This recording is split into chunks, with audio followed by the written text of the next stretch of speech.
अस्सलामुअलैकुम नाज़रीन, आप देख रहे हैं 4040। मैं आपका मेज़बान सरदार जवेद आशर डोगर। तो आज हम आपको दिखाएंगे कि गुड़ किस तरह बनता है। तो मेरे पास एक अंकल जी मौजूद हैं, उनसे बात करते हैं। अस्सलामुअलैकुम जी पहले रोह निकाली दी पीटर बेलना लाया है अच्छा जी। तो उन्होंने रोह ਨੂੰ ਤਵੀਆਂ 'ਚ ਪਾ ਕੇ ਕਾੜੀ ਦਾ ਹੈ ਕਾੜ ਕੇ ਉਹਦਾ ਨਖਾਰ ਕਰੀ ਗਈ ਹੈ ਫਿਰ ਉਹਦਾ ਗੁੜ ਬਣਾਈ ਦਾ ਗਾਂਡੇ 'ਚ ਪਾਈ ਦਾ ਰੋੜੀਆਂ ਵਲੀ ਦੀਆਂ ਨੇ।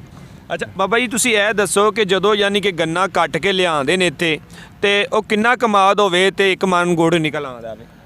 ਗੁੜ ਜੀ ਨਿਕਲਦਾ ਆਂਦਾ 20 ਮਣ ਗੰਨੇ ਵਿੱਚੋਂ 1 ਮਣ ਗੁੜ ਨਿਕਲ ਆਉਂਦਾ।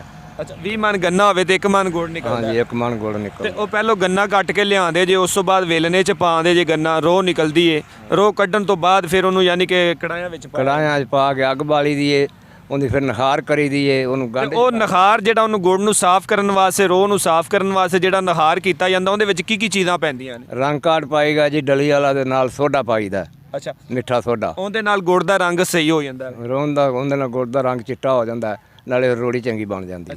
ਤੇ ਤੁਸੀਂ ਚਾਚਾ ਜੀ ਕਿੰਨੀ ਦੇਰ ਤੋਂ ਕੰਮ ਕਰਦੇ ਪਿਓ ਗੁੜ ਦਾ? ਸਾਰੀ ਜ਼ਿੰਦਗੀ ਦਾ ਇਹੋ ਕੰਮ ਹੈ ਮੇਰਾ, ਬਚਪਨ ਤੋਂ ਲਾ ਕੇ ਹੁਣ ਤੱਕ ਗੁੜ ਹੀ ਬਣਾਇਆ? ਹਾਂਜੀ ਹਾਂਜੀ। ਕਦੇ ਇੰਜ ਹੋਇਆ ਹੋਵੇ ਕਿ ਗੁੜ ਬਣਾ ਦਿਆਂ ਪਿਆ ਕੋਈ ਕਾਲਾ ਗੁੜ ਬਣ ਜਾਂਦਾ ਹੋਵੇ? ਉਹ ਵਿੱਚੋਂ ਜਿਹੜੇ ਕੋਈ ਗੰਨੇ ਖਰਾਬ ਆਵਣ ਕਾਲਾ ਬਣ ਵੀ ਸਕਦਾ, ਨਹੀਂ ਤਾਂ ਕਾਲਾ ਨਹੀਂ ਬਣਦਾ। ਤੇ ਹੁਣ ਜਿਹੜੀ ਗੁੜ ਦੀ ਕੀਮਤ ਹੈ ਯਾਨੀ ਕਿ ਤੁਸੀਂ ਕਿੰਨੇ ਨੂੰ ਕਿਲੋ ਗੁੜ ਵੇਚਦੇ ਹੋ? ਅਸੀਂ ਵੇਚਦੇ ਪਏ ਹਾਂ ਜੀ 200 ਨੂੰ ਕਿਲੋ ਗੁੜ ਤੇ 250 ਨੂੰ ਕਿਲੋ ਸ਼ੱਕਰ ਵੇਚਦੇ ਪਏ ਹਾਂ। 250 ਨੂੰ ਕਿਲੋ ਸ਼ੱਕਰ ਵੇਚਦੇ ਪਏ ਹੋ।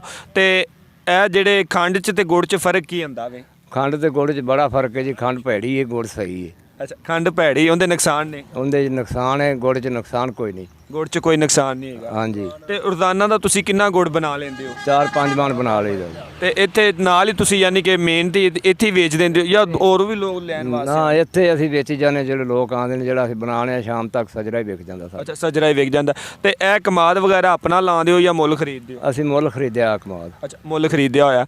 ਤੇ ਰੋਜ਼ਾਨਾ ਦਾ ਤੁਸੀਂ ਇੱਥੇ ਗੁੜ ਬਣਾਉਂਦੇ ਹੋ ਤੇ ਕਿੰਨੇ ਲੋਕ ਨੇ ਜਿਹੜੇ ਤੁਹਾਡੇ ਨਾਲ ਰਲ ਕੇ ਜਾਂ ਕੰਮ ਕਰਦੇ ਪਏ ਨੇ? 4-5 ਬੰਦੇ ਆ ਜੀ ਅਸੀਂ ਆਪ ਹੀ ਬਸ ਜਿਹੜੇ ਕੰਮ ਕਰ ਰਹੇ ਹਾਂ। 4-5 ਆਪਣੇ ਰਿਸ਼ਤੇਦਾਰ ਹੀ ਨੇ? ਹਾਂਜੀ, ਆਪਸ ਵਿੱਚ ਹੀ ਸਾਰੇ ਅਸੀਂ ਕੰਮ ਕਰ ਰਹੇ ਹਾਂ ਤੇ ਗੁੜ ਬਣਾ ਰਹੇ ਹਾਂ। ਤੇ ਇੱਕ ਯਾਨੀ ਕਿ ਜਦੋਂ ਪੂਰ ਕੱਢਦੇ ਹੋ ਰੋਹ ਦਾ, ਉਹਦੇ ਥੱਲੇ ਕਿੰਨੀ ਅੱਗ ਮੱਚਦੀ ਤੇ ਫਿਰ ਕਿੰਨੀ ਦੇਰ ਬਾਅਦ ਗੁੜ ਬਣ ਜਾਂਦਾ ਵੇ?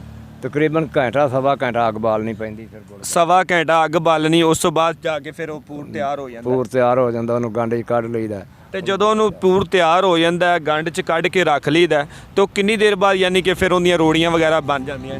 10 ਮਿੰਟ ਤੋਂ ਬਾਅਦ ਉਹਦੀਆਂ ਰੋੜੀਆਂ ਬਣ ਜਾਂਦੀਆਂ। ਅੱਛਾ, 10 ਮਿੰਟ ਉਹਨੂੰ ਠੰਡਾ ਹੋਣ ਦਾ ਮੌਕਾ ਦੇਣਾ ਹੈ? ਹਾਂਜੀ। ਫਿਰ ਉਸ ਤੋਂ ਬਾਅਦ ਫਿਰ ਡਲੀਆਂ ਬਣ ਜਾਂਦੀਆਂ? ਫਿਰ ਡਲੀਆਂ बनाई ਦੀਆਂ ਨੇ। जी नाजरीन, हमारे पास बाबा जी मौजूद थे।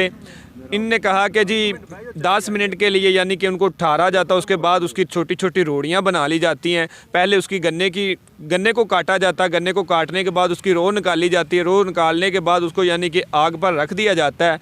तो जैसे ही यानी कि 1 से 1.5 घंटा नीचे आग जलाई जाती है, उसके बाद ये गुड़ तैयार हो जाता है। तो यकीनन आपको बहुत ज़्यादा यानी कि आपके इल्म में इजाफा होगा कि गुड़ किस तरह बनता है। तो जब बाबा जी से बात की गई चीनी और गुड़ में क्या फ़र्क है, तो उनका कहना है कि चीनी यानी कि उसमें बहुत ज़्यादा बीमारियां भी हैं, शुगर वगैरह हो जाती है। जो गुड़ होता है ना, ये देसी खुराक है, लोग शौक़ से खाते हैं। तो यहाँ इसमें किसी किस्म की कोई बीमारी नहीं है, खालस है।